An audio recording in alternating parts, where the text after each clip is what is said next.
And वाला देखिए, ये एरिया क्या है, ये क्या है?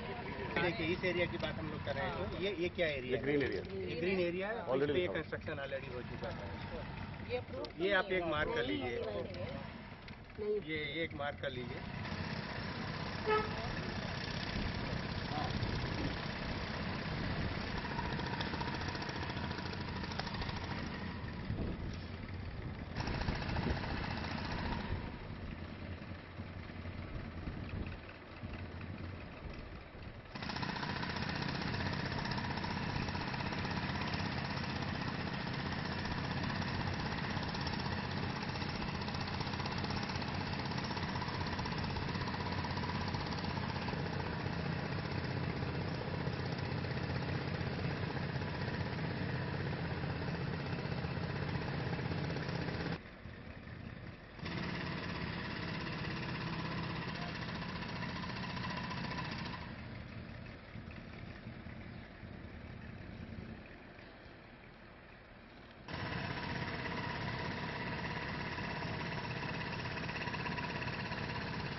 बस एक नंबर।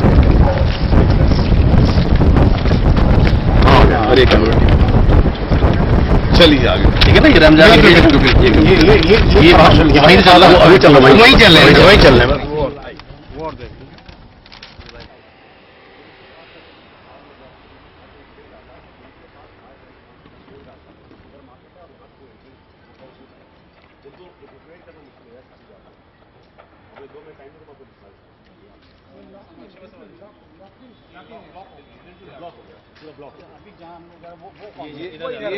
वो इधर वाला यहीं से चलते हैं ना।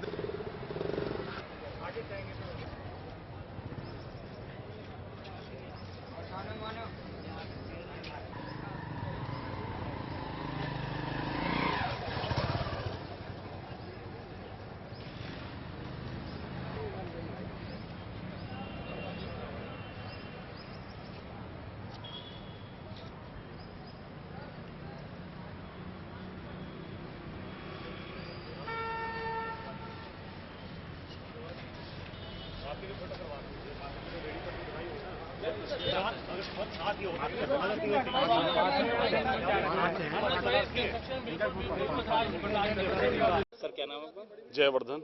जयवर्धन जी, आज यहाँ अथॉरिटी की टीम आई थी ये मुआयना करने की क्या इलीगल कंस्ट्रक्शन है, क्या पाया उन्होंने और आप लोगों की क्या शिकायत थी? हमारी शिकायत थी ए से लेकर एफ तक जो भी कंस्ट्रक्शन हुआ इलीगल है। इन्होंने माना कि वो ग्रीन बेल्ट का एरिया आता है और वहाँ इन्होंने 4-5 दुकानें बना रखी है। प्लस जो फ्रंट का मार्केट है हमारा, ये जो मार्केट है आपको दिख रहा है, फ्रंट का मार्केट है, यहाँ भी इलीगल है।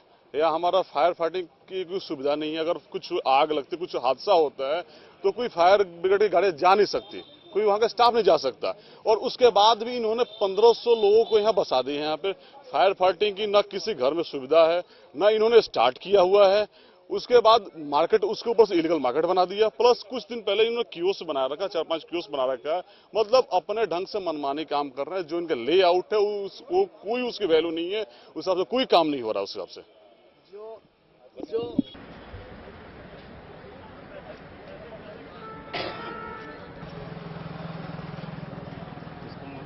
मार्केट करना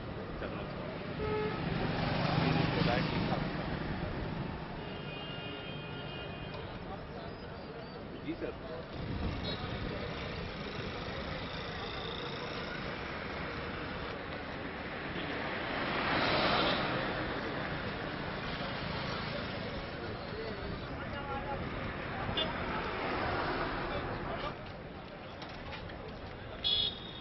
क्या नाम है आपका?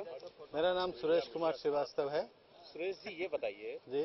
जोडैक में आपने घर बुक कराया था, आपको पोजीशन मिल गया जी। आज अथॉरिटी की टीम आई थी इलीगल कंस्ट्रक्शन का मुआयना करने जी। क्या कुछ पाया टीम ने और क्या कुछ आपकी शिकायतें थी?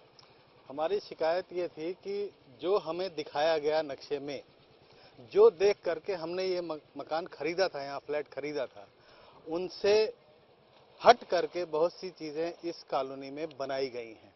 पहले चीज तो ए से लेकर के एफ टावर के बीच में के बैक साइड में जो ग्रीन बेल्ट दिखाई गई थी, जिससे ऊपर की फ्लोर वाले लोग सोचते थे कि हम जब नीचे देखेंगे तो हमें हरियाली दिखेगी, वो सब कुछ नहीं है। वहां पर उन्होंने दुकानें बना दी। सामने ये जो एरिया था जहां पर हम एम टावर से लेकर के MNOPQR टावर, इसके सामने जो ये मार्केट बनी हुई है, जो नोएडा अथॉरिटी ने भी बताया कि हमारी रिवाइज्ड ड्राइंग में ये अप्रूव्ड है, लेकिन जब हमने जब मकान खरीदा था 2010 में, तब की ड्राइंग में ये अप्रूव्ड नहीं है। इसका यहाँ पर मेन गेट था, यहाँ पर ग्रीनरी थी। ये देख करके मैंने और मेरे कई साथियों ने ए और बी टावर जो हम लोगों को दिया जा रहा था नहीं लेकर के, ये जो एम टावर जिसकी प्लानिंग सबसे आखिर में थी, सिर्फ इस ग्रीनरी को देख करके हमने मकान खरीदा था। और वो नहीं है, यहाँ बाजार बना दिया है, मार्केट बना दी है। इसका जितना फ्यूम्स है सारा निकल करके हमारे घरों में जा रहा है। ये प्रदूषण क्रिएट कर रहा है। कोई आदमी ध्यान देने वाला नहीं है। और जबकि सुनिए, टीम ये कहती है कि ये अप्रूव्ड है। जब हमने 2010 में कोई चीज खरीदी है, उस समय ये नहीं था। उस समय भी कुछ अप्रूवल से ये लोग काम कर रहे थे। अब ये अंदर दसियों अप्रूवल करते रहे, उससे हमें नुकसान ही होता है। और दूसरा ये देखिए कि इससे क्या नुकसान हुआ। ये जो इधर की फेसिंग MNOPQR जो टावर है, इनके घरों में अगर आग लगे तो कहीं भी फायर टेंडर पहुंचने की जगह नहीं है। हमारा दर्द ये है कि घर में आग लगेगी तो बचाएगा कौन? नोएडा अथॉरिटी। तो वो जो आदमी अप्रूव करके निकल गया, गलत किया सही किया ये वो जाने, लेकिन हमें तो तकलीफ हो गई। जो आदमी मरने हैं वो तो मर जाएगा। मुझे सिर्फ इतना ही कहना है कि जो दे के हमें ये मकान दिया गया था, जो नोएडा अथॉरिटी ने ओरिजिनली इनकी 2010 की ड्राइंग थी जिसके अनुसार ये बनाना था, उससे डिविएशन क्यों हो रहा है, उसको दूर करें। और ये जो भी इलीगल या लीगल जिसे भी समझते हैं उसे तोड़ें। हमारा फायर टेंडर का एक्सेस MNOPQR टावर के लिए होना चाहिए। फायर टेंडर जाए, वहां पर आग बुझाई जा सके।